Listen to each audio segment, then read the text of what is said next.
viewers, good morning, good afternoon, good evening to you, depending on where you are watching us from. This is the Confab on Esteem Radio Vision.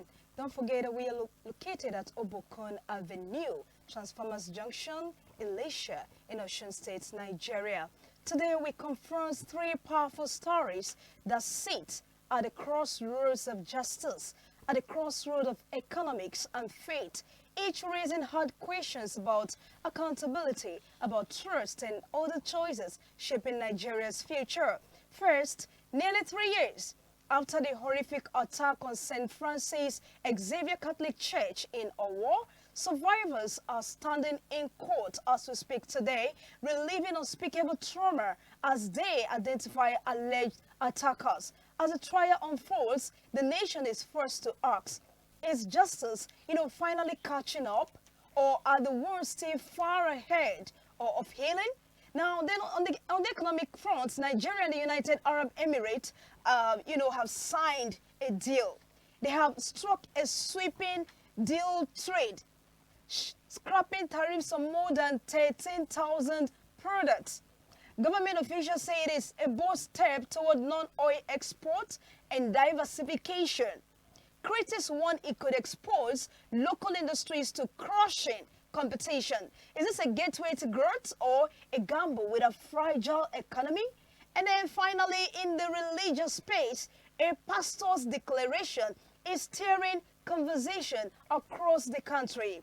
Pastor Isaac Oyedepo says God instructed him not to collect offerings as his ministry launches Sunday services in Abuja. In a nation where faith and finance are deeply interwoven, this raises a provocative question.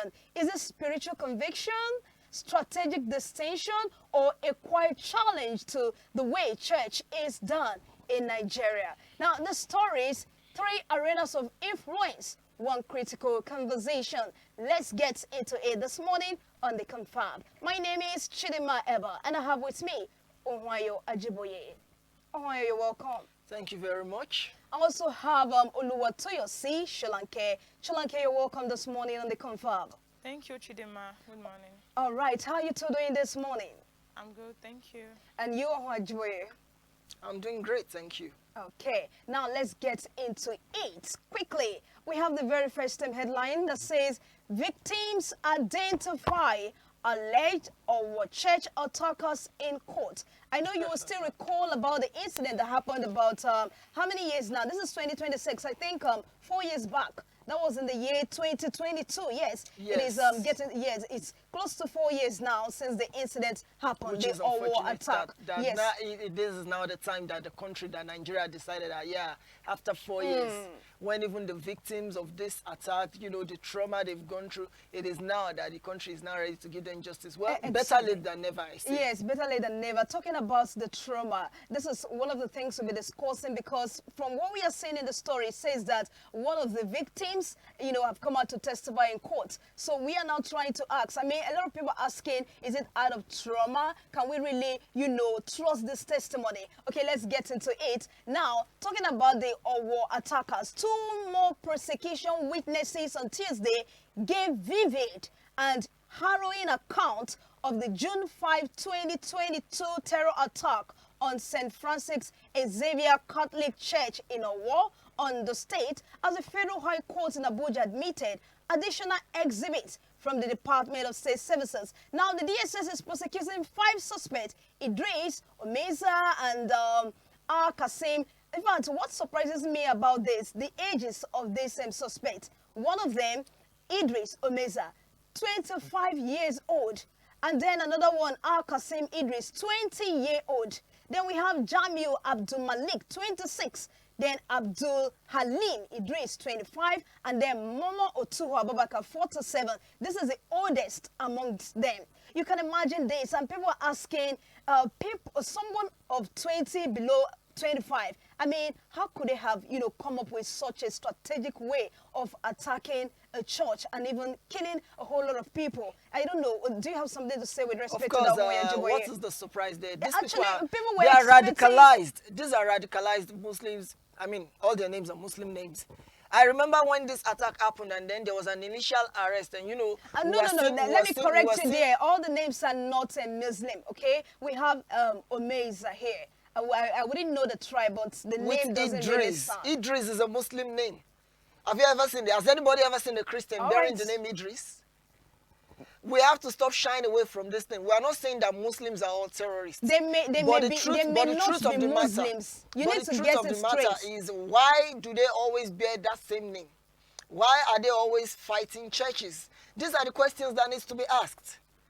If there's no radicalization within Islam, then what is going on? We are not disparaging the religion itself, but we are saying that you guys should accept the fact that there are radicals among you, and the radicals are the ones responsible for this attack. And you try to, and you know, a lot of people, when this attack happened and when an initial arrest was made, you know, I still remember Rino Omokri coming out and saying, everybody will say Muslims, blah, blah, blah. Look at the names of the initial people they arrested. These were not the names. Okay. I could still remember that there was a kind of a So there are inconsistencies with the names. There was a Christopher that was published in the newspaper then. Okay. But there was a lot of protest that the wrong people were arrested. I remember that case very vividly. And now at the end of the day, look at what we are seeing now. So what was the initial thing with the English names and stuff like that? And you know, Rino Omokri, I still remember because Rino Omokri made a statement then. He said now the names are closer to home than we thought. So now I'm looking at these names. These names are not closer to home. These are not Yoruba names. These are not Christian-related names. These are core Muslim northern names. So what are we talking about? And now, one of the problems I have is people are asking if the testimony of the witnesses should be taken as credible. Why wouldn't it be taken as credible? If something traumatic happened to you, you think you would ever forget that? You think you would not remember that pain, that shame, how helpless you felt, the choking feeling of almost dying? And now you want to question the witnesses, the victims of this brutal attack. Nigerians gotta wake up, please. They need to wake up. Okay, Solanke would like to say something. Over to you now, Solanke. What do you have to say with respect to that? Thank you, Chidiman. Firstly, concerning the Muslims attacking Christians, I'd like to say that some Muslims actually believe, not all actually, they actually believe that there's this thing they call jihad, that they tend to get a kind of advantages when they die, that they reign in the paradise with Allah, that they actually killing for the benefits of Allah, that they want the only religion to be practiced in this country is Muslim. So Islamic religion. So that belief should be eradicated, and I believe the enlightened one among them should actually stand up and enlighten the other Muslims. Well, the problem is that they will never rise up. They are actually fanatics. They are extremists. Because why will you think killing your fellow human being will actually give you an edge when you die and you reign with paradise? So you reign in the paradise. You see, Solanke. So I believe the ones that are actually knowledgeable about that jihad of a thing should actually stand up and enlighten them. And concerning the witness, actually, the mistaken identity might actually weaken the credibility of reliability of the witness, but it cannot totally eradicate the testimony.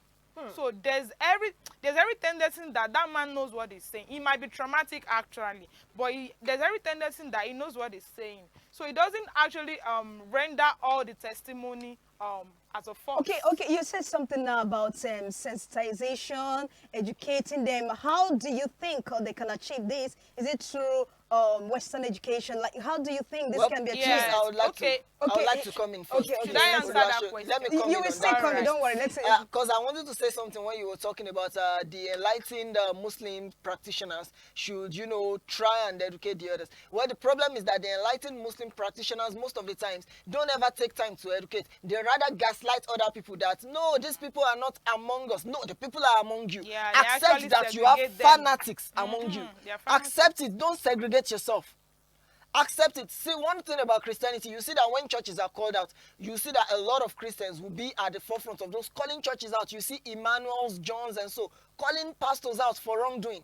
But in Islam, what we have seen is there's this cultural thing within Islam where you are not allowed to speak against anyone in a position of power or authority within Islam context. And so a lot of the so-called enlightened Muslims, rather than correct the wrong, rather than correct the extremists, would rather face the victims and tell the victims, yeah, these people, they've done bad things to you, but you know, they are not from us. That is not what we are. We're asking that you face those that don't know the right thing and tell them that this is the right thing. If they refuse to accept the right thing, then excommunicate them. But they will not do this. And yet they want the Nigerian populace to believe that Islam is not a violent religion. How well do you want us to accept that your religion is not violent, your religion has no compulsion, but yet you refuse to do the needful when it comes to those who believe that thing and who claim that they are representing, that they are the real representatives of your... Because one thing we need to understand that is that the extremists believe that they are the real practicing Muslims. They believe that the so-called enlightened ones that you just mentioned are not following the Quran to the letter. Actually, yeah. So now it is now the fact that that ideology has to change, but we on the outside of the religion cannot change it. It's not our religion. It has to be those within the religion to change that ideology, but they have refused to. They only know how to come online and say these people are not real Muslims, Islam is a religion of peace. Enough of that. That is gaslighting to me. You have to focus on those who are teaching the wrong thing. If an imam is teaching violence in court, if an imam is calling other people of other religions strange and dirty names, and you are right there in the mosque, and even though he does not sit well with you, you cannot call him out, then you are supporting what he's doing. Okay, Solanke. All right, back to your question, Chidima. Okay, just like how you mentioned that there's a 20-year-old guy among the suspects, right? Yes. Yeah, you agree with me that means because the incident happened like 3 to 4 years ago, so that means that at that time that boy is just like 17-year-old. So I believe that their elementary what's it called? Let me use this word, Ilekeu, their school where they teach them Arabic and all of that. That the sensitization can actually start from there, whereby the educated ones can actually tell them, like, I believe that they actually brainwash them from a very young... You mean they should incorporate them from the very young stage. So they can actually incorporate that orientation from into their syllabus. Into their syllabus in schools, and in also their Arabic tutors. And also they have what they call there's a program they usually do on radio, maybe every Friday or so, like that. They can actually come on air and educate. So I'm not sure if the extremists or fanatics outnumbered the literate ones among them, but I believe that there's a way they can actually educate others concerning this their jihad of a thing. And this holy land that they go every year, there should be a forum whereby they can actually come outside and tell people that this is how jihad is meant to do, and you're not meant to kill people. This is how it's meant to done. So I believe as time goes on, the fanatics ones among them can actually change their belief and know that killing or rioting of sorts is not actually in the will of Allah. So, all right. Would you like to add something, Ohunayo, before No, we... there's no need. I think I've said all that needs to be said. Okay, now you would recall that the June 22 attack occurred during a Sunday mass, marking the Feast of Pentecost. They stormed the church. Now, what can we do as a country in order to forestall this incident, in order to, prevent such from reoccurring again? How do we protect our churches? Protecting the churches. Well, this is not an issue of protecting the churches, because after that incident it got to a stage like the churches started seeking for protection by themselves. If I remember, a lot of churches started hiring security outfits, private security outfits. Some were requesting security from the police at a cost, but which they were willing to fund for the safety of lives and everything. So it's not about protecting churches, it's about getting rid of the ideology that will make churches need that kind of protection in the first place. A church is a place of worship. It's the one place where you should feel free to express yourself before your creator, not a place where you start getting guarded and scared of being attacked or anything. So the problem is not thinking about how to protect churches, but how to eradicate the kind of mindset and ideology that will lead to a situation where a church, where Christians or people going to church for worship will feel the need, will feel a sense of danger that they need to be protected from. There should be no such thing at all. That is what we are saying. There are some things that should just not be. But in this country, a lot of things that would not be in a saner climate, in a saner country, in a country with a working system, are things that are turned to normal things here. We should not normalize this. We should not normalize getting security for churches. Churches should be the last place. It's not a bank. The church is not a bank. Schools are not banks. Those are the last place we should be thinking of getting securities, but that is what is happening now. So eradicating So we need to eradicate that ideology and mindset itself. That's what the country needs to focus on. That's what Nigerians need to focus on. That's what all Nigerian religious leaders, Christian and Muslims, need to focus on. We have to get rid of the extremism. You can't keep dancing and skirting around it. These extremists are here and they are serious, and it's not about dialogue. They are not willing to listen. So until you cut the root of the ideology itself, you have to destroy this thing from the roots. You have just said it is not by dialogue. Yes. And she said they can achieve this by, educating them the more. Okay, she mentioned educating them from a young age. From a young age. I'm in so full I want you support. to come in there. What other means, what other ways can be used in eradicating it completely? One, I'm in full support of what she said about teaching them from a young age, because when you look at these extremists and fanatics, it all started from when they were children. The brainwashing didn't start when they were already fully formed adults, because when they were already adults, they already understood how life works and everything, so they will be more skeptical. It started when they were young. So one of the things to do is put safeguard in place. You are a parent, you are a Muslim, you are sending your children for this early Islamic education. Who is their teacher? What kind of mindset does he have? What kind of ideology does he stand for? Beliefs? What are his beliefs? Is he a true follower of the religion, or is he an extremist? Is he a fanatic? A lot of them pretend.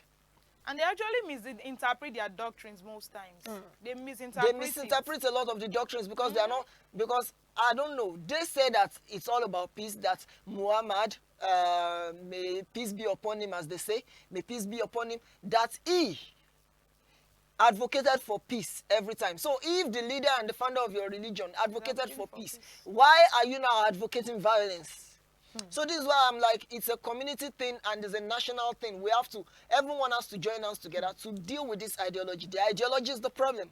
Yeah. So an ideology that believes in conquering everyone, that believes in shedding blood to uplift a religion, then that is not an ideal thing. That is not a right ideology. And that's what the Muslim religious leaders should deal with. If truly they believe that they are for peace, and they want peace, and they want the nation to be at peace, then they should stop talking to the other religion that are the victims. They should stop talking to the victims and telling them these people do not represent us. That's not the case. Deal with the corrupt ideology within you. Please, right, Chidima, before we move ahead, I would like to tell our viewers that are watching us right now, please join the conversation, leave a comment for us in the comment section, and ensure to like and follow. Okay, now over to you, Solanke. You were about to say something, but please make it very, very brief. I will. So I wanted to add to what I just earlier on. In addition to that, the government can actually help in actualizing this also, not just the religious leader also. The government can actually come up with a platform whereby great religion leaders can actually come to the program and sensitize them about it. Because if we just say that only the Muslims should do the corrections and all, they might not be able to cover a very large area of people. But when the government intervene, maybe in each state, in a very good space, a very good broadcasting house can actually take over the program, whereby it will be broadcasted everywhere. The program can be all over, because you agree with me that if we should leave it for just the religious leader to take care of the corrections and sensitization, they might not go a long way. And concerning the area of you asked a question, I would like to answer. Please, can you remind me? Just very short. I wouldn't know the particular question you were asking. Okay. Okay, when we remember, we come to that. Okay, now we have the next headline talking about Nigeria and UAE. Nigeria and UAE scrap tariffs on over 13,000 goods. The federal government has announced that Nigeria has eliminated tariffs on 6,343 products imported from the United Arab Emirates. And the UAE as well has removed tariffs on 7,315 products imported from Nigeria as part of a new trade pact aimed at expanding market access for Nigerian goods, businesses and professionals. First, I want to come to you, Ohunayo. How do you see this development? Well, I have mixed feelings about the development. One, I am glad for the trade deal between the federal government and UAE, and the fact that the UAE is willing to scrap tariffs on goods being exported from Nigeria to the UAE, meaning that the UAE is actually importing goods from Nigeria. But what are the goods that are being imported, if I may ask? We need to know what kind of goods. Are they the kind of goods that are good for exportation, that will bring in viability, that will bring in foreign exchange, like real value in terms of finance and economical boost to Nigerians? Or are they just surface level goods that are not really that essential to bring in economic, that have no economic advantage for us at the end of the day? Because by the time they sign this trade deal and we start exporting things that have zero value, that are not really bringing that much value, despite, you know, everything has a cost price, everything has a selling price. And one thing about economics is you have to be careful. Not all exchanges are equal. Not all exchanges are equal. That's why I said, while I welcome the development, is with mixed feelings, because if there's an inequality of the exchange in the trade agreement, and then the UAE starts bringing in goods that are of no value to Nigerians, that are not going to help our economy or anything, but will be helping their own economy at the expense of Nigerian citizens, you know, we are just going to become a dumping ground for unwanted products. Okay, now, and that's what I'm trying. Well, that's what I'm being skeptical against here. All right, so let's hear from you, Solanke. All right, just like what Ohunayo has said, rather. We don't know the type of product they are yet. We don't know if they are what will actually be useful to us. So we can't actually deduce if it's actually useful or not. Though it might be cheap, and it might actually deduce that Nigerians are getting some particular goods at a cheaper rate. But the question is, who are the people that will be using this product? How effective will it be? And another question is, won't it lead to competition in Nigeria? What about people that are already producing same product in Nigeria? Won't they be at the losing end at the end of the day? So let us know the kind of product they are actually bringing yet before we can actually say if it's... And another thing I would like to add on to that is, why are we still on this importation thing? Why we can actually produce it. When we can actually produce stuff by ourselves, if the government is actually serious about, you know, taking us to production. And one of the beautiful things I love is the fact that Nigerians have been clamoring for production. But you know, the government, sometimes I feel like our government is tone deaf. Our government is tone deaf. That's why it's hard for them. Because if not, why? Every time, why do we have a government that does not seem to listen to the people? It is time to take this country to extreme industrial levels of production. No, this 2026, we should stop importing the necessary things. In fact, what is going on? Ordinary matchstick we import, toothpick we import. Enough of these importation things, because they always lead to deals that do not favor Nigerians in the long run. All right, we won't be dwelling so much on this because of time. Now, what's your suggestion to Nigeria and, to the federal government with respect to this? Okay. Well, Solanke, please, you can go first. All right, now I remembered what I wanted to say. Concerning the security on church, even before the eradication of the beliefs and all of that sensitization programs comes up, I believe that churches, if they are actually they have the resources and they have the capability to employ securities, they should please go ahead. Because at the end of the day, believe me sincerely, this thing will still happen again. All right. And the churches will be at the losing end. So churches should please endeavor to employ able hands to secure them during service. All right, so Ajiboye, I'm directing the next question to you, Okay. What's your suggestion to the federal government? Well, on the basis of this security and this thing, like Solanke said before, not security, talking about the importation, the agreement and everything between Nigeria and UAE. Okay.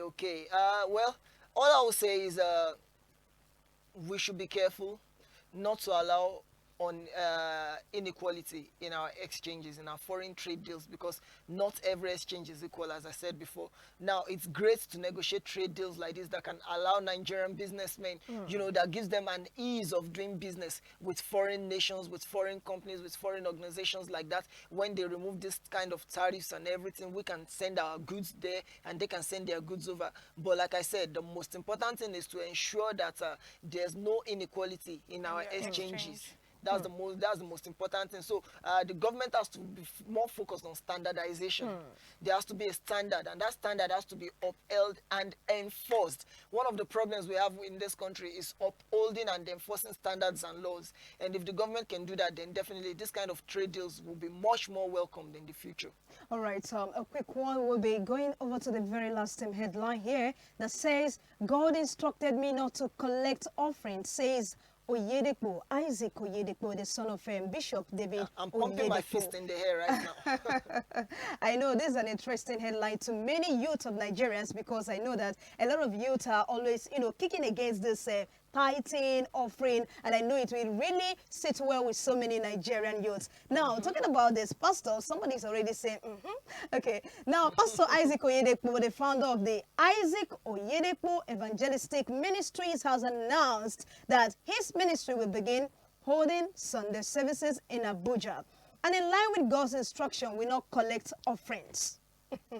Okay, let's just, stop here for now. I want to hear your take, Solanke, before I come to Ajiboye. How do you see this move? Well, it could be faith-driven, but then some people will still be skeptical about it, because how do you finance the church expenses? For instance, maybe you're not taking offering. Yes, how will you do? Maybe you have a leaking something, or you have some expenses to run in the church. How do you take it from your own private pocket, or how do you intend to run it? And to back up my argument, I would like to take the scripture, I guess Deuteronomy 16 verse 16 or Deuteronomy 16 verse 10. I stand to be corrected though.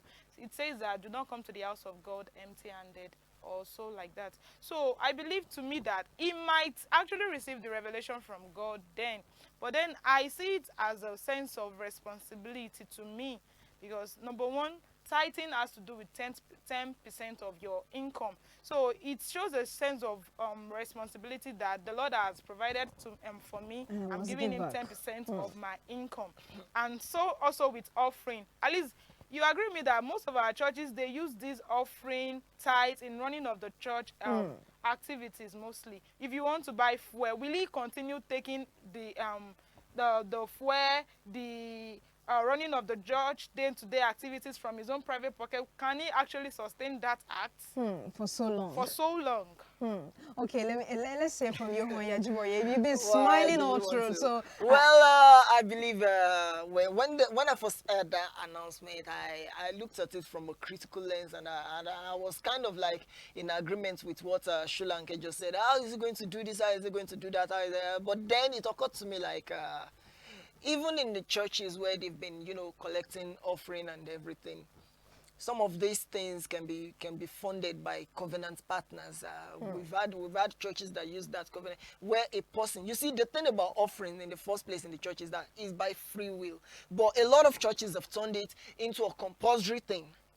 They've turned it. In fact, you are ashamed for not giving offering, for not giving your tithe, for not sowing a seed. There are some churches where you literally see videos littered online where a pastor will come and say, the Spirit is telling me that if I can get a man that can sow $10,000, $5,000, $3,000, and all that into my life, you're gonna get a car today. You're gonna get the job you want. It has now become a sort of business of extortion. And it was bringing a lot of debt and mud being slung at the church, at the Christian body.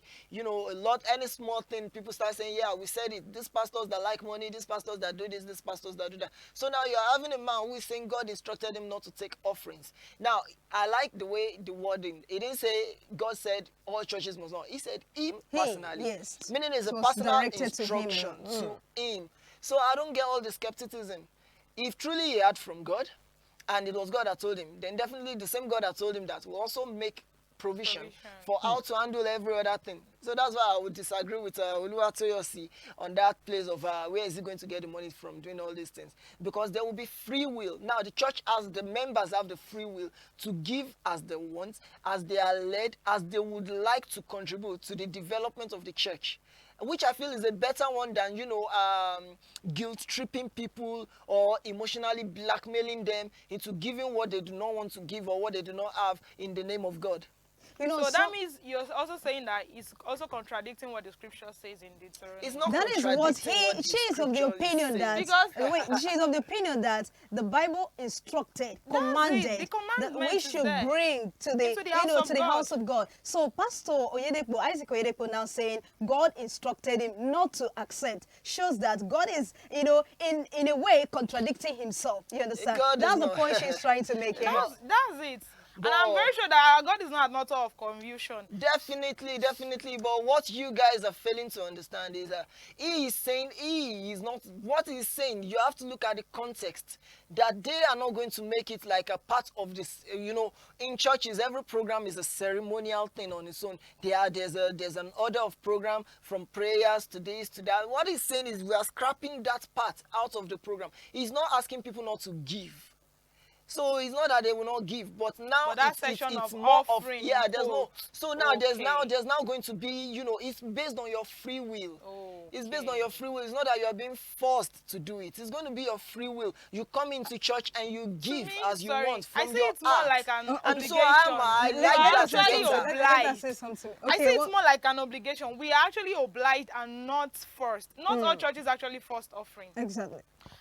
My church especially, they give out envelopes. If you say you don't want envelope, you're free. They don't even stand up to put down the offering because they believe that some people might not have the offering. So we just pass the basket. Even the usher will not even stay too long in your presence. If you should read your countenance already that you don't have anything, you're not folding your hand for any of, you will even walk out. So me, I see it's more like an obligation and not being forced. Not being forced. And talking about offerings, we have different kinds of offerings in the Bible, and we wouldn't know which one Pastor Isaac Oyedepo is actually referring to. We don't know if it is all the offerings put together or just, offerings aside from tithing.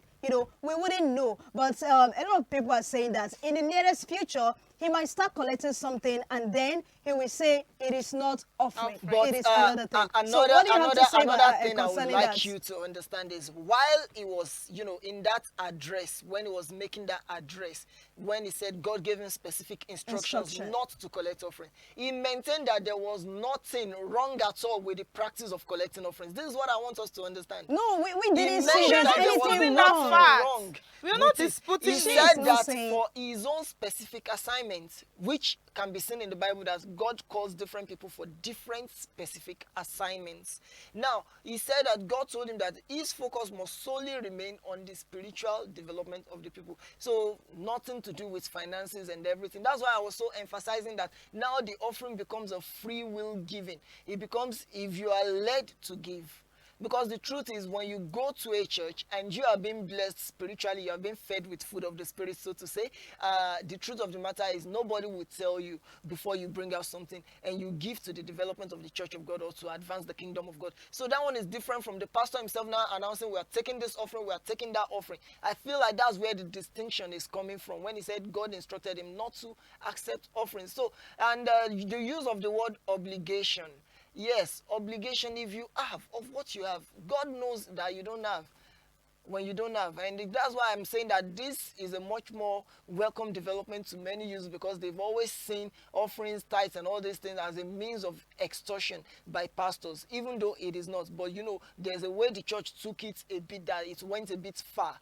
And now, like from David Oyedepo's, from Isaac Oyedepo's announcement, a lot of youths would actually be happy with that because that's the kind of development they are kind of looking for, where they are not obligated, but where it comes from their free will. Do I want to? Do I not want to? It now becomes a choice. So they don't need to look around and see other people giving offering and start feeling bad about themselves. I'm saying it from those kind of Now, angles. another question Nigerians are asking, what means? How would they indicate interest that they want to, support this ministry? Since the ministry has, announced that they're not even interested. Offering. How? Well, You talked about free will. So yes. let's just throw more light into that. So, How would they? Yes. So if they would like to, help develop the church and everything, they can enter into a partnership with the church. It's not that hard to do. Seek out the church leader and tell him you would like to, that you are being led, that you would love to, from the bottom of your heart. The church, first and foremost, is a place to help. And now when you come and you said your mission to help the society, to help the community, I want to join you as a partner. No church will reject that. So definitely that's one of the best ways that in which they can. And they can collaborate with the church. If they will not partner with the church, they can collaborate with the church. And people will say, you're saying the same thing. No, it's not the same thing. Collaboration and partnership are two different things. They are similar but not the same. You can collaborate with the church. When the church has an outreach, you can go out with them and tell them, I want to collaborate with you on this. Not as a partner now, but just as someone who saw what you're doing and I would like to just jump in on that. So there are so many ways to contribute without having to be giving offering and tithes every time. My opinion anyway. All right, viewers, this is where we're wrapping it up on the Confab on Esteem Radio Vision. Time is no longer on our side, so we're wrapping it up here. But before we wrap it up, my analyst has a parting remark to give to you. Okay, Solanke, over to you as the ladies first. Okay. I would still like to take from our first story.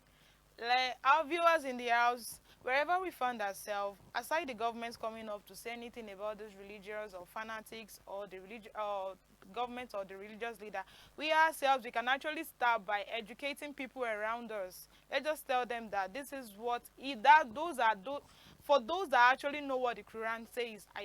I can't read the Quran. I don't know anything about Arabic. But people that are knowledgeable, the knowledgeables among the Muslims can actually start by their neighborhood. From there, you don't know where it will spread to. So let's start proclaiming the right jihad, or the right thing about jihad. The right values. The right values about jihad.